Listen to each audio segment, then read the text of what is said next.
Cette semaine, je me promenais, je faisais mon magasinage de Noël et puis comme tout le monde, pour acheter des décos à bon prix, je me suis rendu au Dollarama. Et alors que je marche dans les allées, je suis là avec mon petit panier et tout d'un coup, mon regard s'arrête sur une série de tablettes avec des figurines de Noël.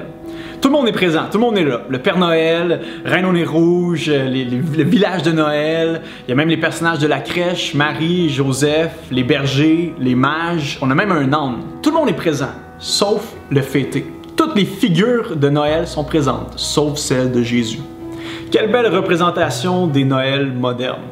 On festoie, on s'amuse, party, divertissement, amusement, on boit, on danse, on chante, mais parle-nous pas trop du petit Jésus. On veut la saveur, là, mais parle-nous pas d'un sauveur. On veut boire le vin, mais sans la coupe. On veut la forme, mais pas le fond. On a vraiment décrissé Noël. On a décrissé Noël. Jésus n'est plus le bienvenu dans nos célébrations. Jésus n'est plus le bienvenu dans nos villes et nos foyers. Mais est-ce que ça me surprend vraiment? Vous savez quoi? Jésus, lors de sa naissance historique, n'a même pas été le bienvenu dans ce monde-ci.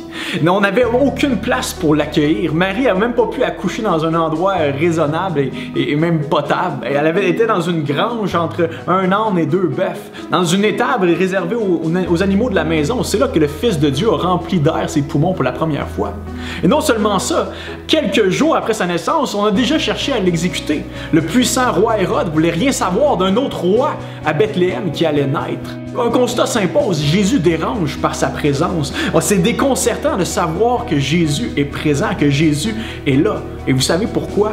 Parce que c'est un roi. Si Hérode a voulu exécuter Jésus, c'est parce que Jésus est un roi. Et qu'est-ce que ça fait un roi? Ça l'exerce sa royauté, ça domine, c'est souverain sur tout. Et pour les petits rois que nous sommes, c'est vexant et ça dérange d'apprendre que Jésus est le roi des rois. On n'a pas de place pour un roi, c'est nous les rois du monde. Pas besoin d'avoir un roi qui va débarquer en ville, c'est nous qui dirige, c'est nous qui contrôle. Pour chaque personne, pour chaque être humain, ça vexe et ça dérange d'apprendre que le roi des rois est venu marcher sur cette terre, que le seul Seigneur, le seul Sauveur est vraiment venu vers nous. Par contre, ce qu'il faut savoir, c'est que si les rois de ce monde tyrannisent et oppressent par leur pouvoir, Jésus est débarqué comme un roi d'humilité, un roi rempli d'amour. Jésus n'est pas venu pour se faire servir. Jésus est venu pour servir et s'offrir comme la rançon de plusieurs.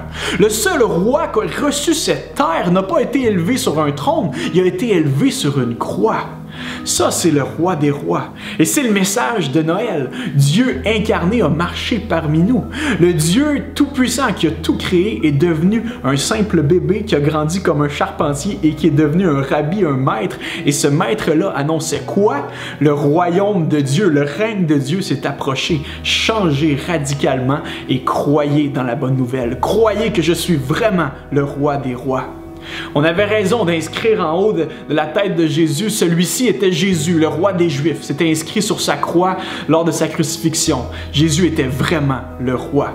Et Noël nous invite à faire quoi? Noël nous invite à débarquer de notre petit trône et à laisser siéger Jésus sur le trône de nos vies. Et c'est ce que je vous invite à festoyer cette année. En plus de tout le reste, remettez Christ au centre. Remettez Christ au centre de Noël, le plus beau des cadeaux que jamais reçu l'humanité. Mais en plus de ça, remettez-le au centre de votre vie comme étant le seul Seigneur. Acceptez de vous faire détrôner pour que le vrai roi siège et habite vos cœurs.